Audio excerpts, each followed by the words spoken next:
Welcome to One on One. I am your host, Jimmy Olsen, and joining me today, a guy that we've had conversations plenty of times over the years, but is David Bush. You can find David at the ehealthcoaching.com. He's what you would call a peak performance coach, which trying to really work both your health, which we're talking mind, we're talking body, and we're talking finances. And all of that can really play off one another. Dave, how's it going?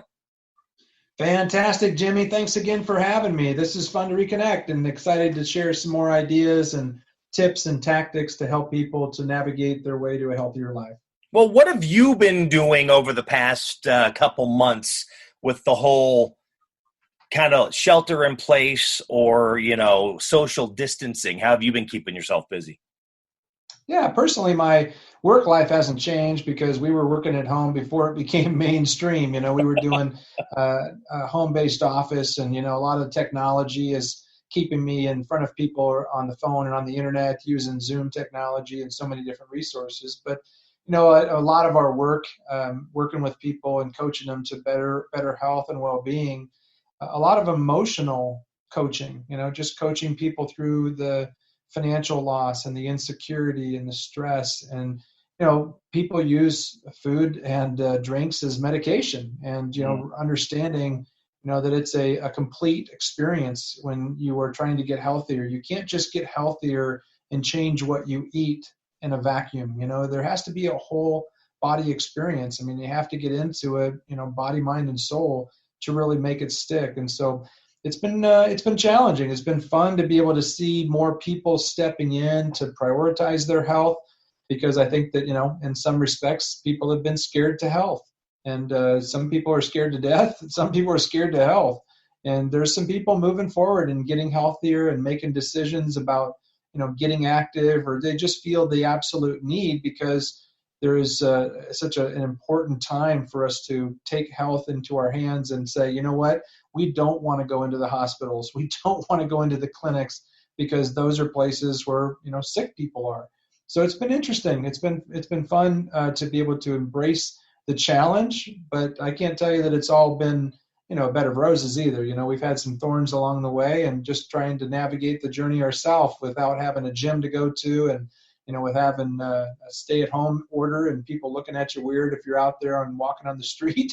So it's been challenging, but we've been finding our way. How about you? Well, it's been nice because, now that things are finally starting to open up, at least for, I know nationwide, I think at least all 50 states are now pretty much at least partially open, and based where we are here in Iowa, it's kind of opening up a little more. Gyms opened this week, and we've seen some restaurants. And, one of the big things that I've heard a lot, and maybe you have too, is with the whole change and the work from home and being forced to slow down, people have actually, and this could probably be that part of working on themselves mentally, but being able to spend time with their family, their kids. I heard a comment going, I've never seen my kids this much in their entire life. Yeah, it is kind of funny how that works, right? It's just bringing people to new awakenings. I've had my 3 kids. I've got one that's a sophomore in college, and one that's a senior in high school, and one that's a freshman. And, they wouldn't have had this experience if this didn't happen. So we're having more time as a family, and because there's, limits on what they can do, they're forced to spend more time with their parents. And it's been fun to be able to have some, deep and meaningful conversations. Once you've run through a lot of the small talk, you can kind of get to the issues behind the issues, and have good times and good memories that are being made. So I try to find the silver lining in everything, and this has just been one of those challenging times where you have to seek it and really, search for it. But, as the good book says, if you seek, you shall find. And so we've found some opportunity out of this whole thing. Probably had to dust off a few board games and such too, to have a little right time.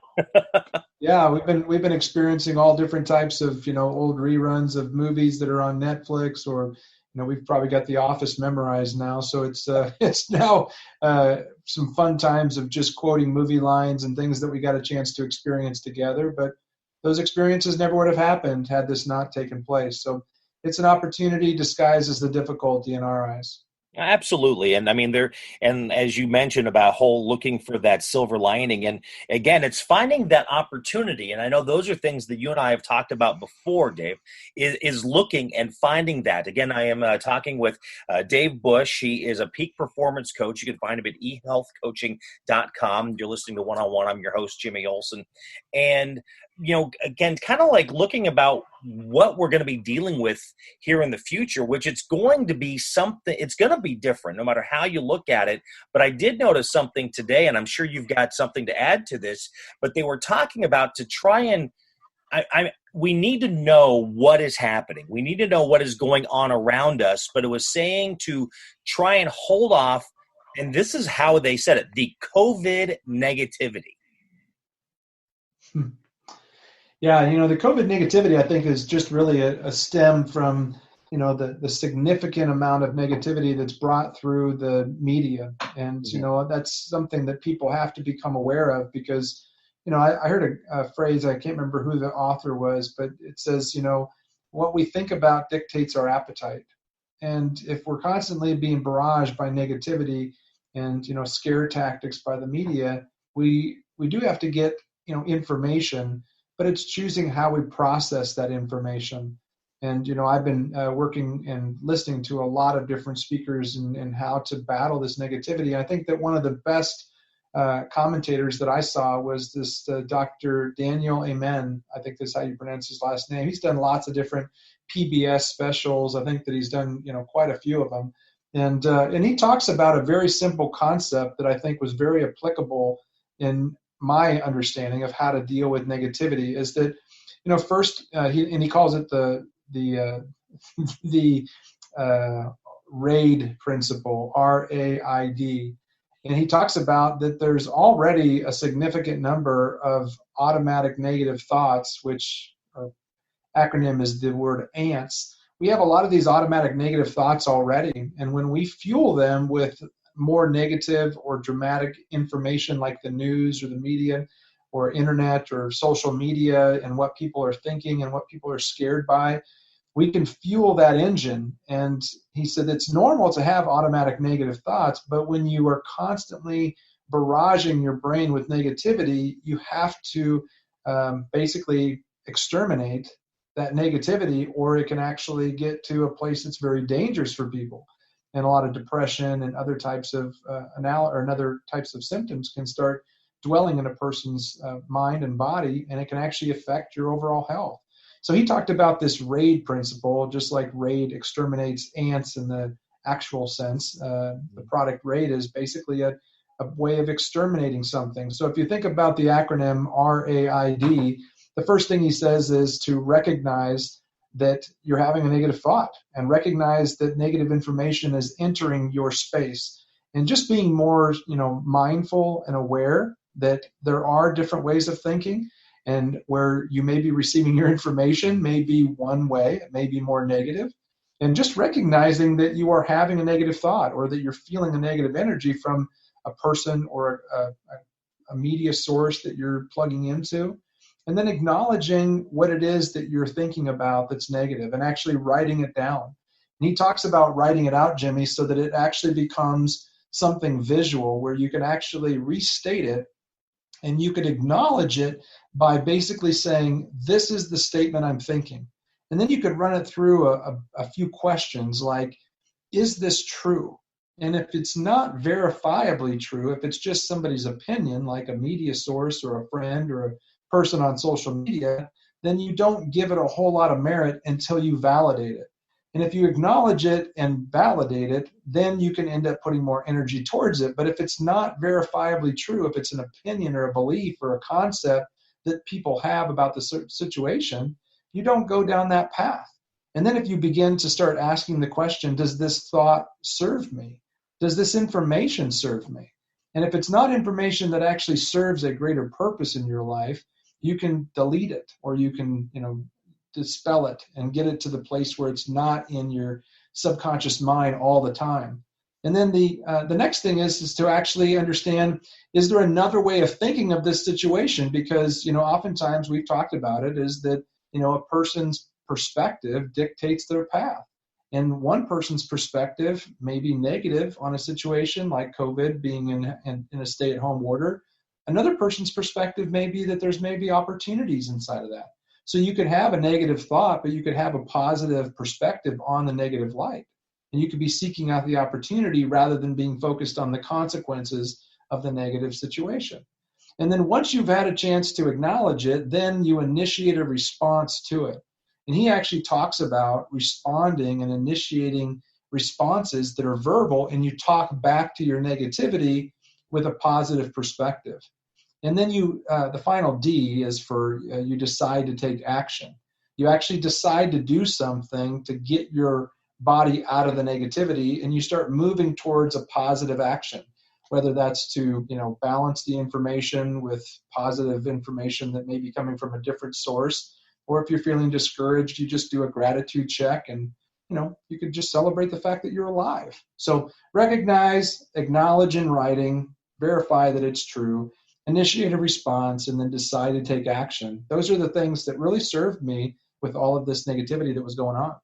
Again, we are talking with Dave Bush. eHealthCoaching.com is where you can find me as a peak performance coach. You're listening to One-on-One. I'm your host, Jimmy Olson. And one thing that I've noticed, Dave, when we're looking at all this and what's happening around us with the coronavirus is, the one day you kind of feel it, but the next day not, of the overwhelming of information. But then kind of like, as they always say, knowledge is power. Understanding the information that you're receiving, but then being able to actually process it and put it together. As you mentioned with the media, a lot of times the media is good at giving these high specific numbers, but not in a overall way of, how you put it together. So they're talking about, those that are infected, they're talking about the death rates, but not really talking about the recovery and the actual number that we're looking at to go, well, yeah, those numbers are high, but if we're looking at the way the actual part of it is, it's not as bad as you think. Again, not saying that it's not a bad thing. We need to be aware, but again, it's being able to, another way to kind of keep that fear and that negativity back and not letting it take over. Yeah, I do think that we have to be very aware of that, and we need to be thinking about the positive things that are going on in the world. And we also have to be a realist about the fact that there are a whole bunch of other things that are extremely negative, but it's part of our life. It's part of our life. I mean, there's 600,000 people every year that die from heart disease. There's never been a mandate. There's never been a stay-at-home order. And that's overwhelming our healthcare system. I mean, you have to look at $2.3 trillion a year are spent on healthcare. How much of that money is being spent on preventative care? 3%. Mm-hmm. I mean, there are so many things that we can get caught up on in terms of, the number of people that are dying from diabetes or heart disease. I mean, COVID and the flu and some of those other things are way down the list in the, number one killers in America. It's just that the way that it was, sweeping into specific communities that caused the panic. And so, I choose to focus on the positive, and rather than focus on the things that I can't control, I focus on the things that I can control. And I can control my attitude on anything that comes my way. I can control my perspective. If I choose to, I could be either overwhelmed, I could be negative, I could be positive. It's all up to me. I get a chance to choose how I filter information that's brought my way. And I just choose to not be the negative person. I choose to not dwell in worry and anxiety and other types of things. I just choose that I could focus on something different. And I'll just remind you of this. This is something I heard the other day that just really stuck with me. And it was this statement I think really stands tall in our world today. And the statement is that fear and faith require the same thing. Mm-hmm. And the same thing is the belief in the unknown. So you can choose to believe in the unknown things that are negative based upon information that's shared with you, or you can choose to have faith that it could be one of the best times of all time for families. Now, churches are looking at this as, we don't have the opportunity to go to church, but I think that more people have attended church in this environment online than they ever had when there was buildings and people. So there's so many different ways to look at this negative situation with a positive light. And I think that that's the challenge I'd like to give to people if they want to maintain a healthy life. Well, and just going back to what we've heard for many years, the only thing to fear is fear itself. And it's that coming in and kind of taking things over. And you're right, looking at the silver lining pieces of, life was busy. You had to slow down. How many times over the years when you talk about mental health and being, physical health, working out, but just stopping and looking what's happening around you because life was so busy. You were kind of forced to do that. Taking that time out, actually spending time with the family, walking around the neighborhood with your family. It's just all these things that we've been talking about for years and years and years of what people should do. And then all of a sudden they were forced to actually have to do it. Right. Yeah, it's really a matter of checking yourself before you wreck yourself. It's a good opportunity to just reflect on, do a priority check, do a gratitude check. It's just a milestone in a bigger picture of our life. And I love the quote that says, our lives are a sum total of the actions that we take and the choices that we make. So if you go back and look at the last 3 months of your life, what actions have you taken? And what choices did you make based upon the circumstances? Did your life improve in some way? Did you end up taking advantage of the opportunities that you had to improve your life, to talk to friends, to build relationships, to expand your knowledge, expand your skills? Or did you spend the last 3 months in fear? Right. Absolutely. Again, chatting with Dave Bush, ehealthcoaching.com is where you can find him. He is a peak performance coach.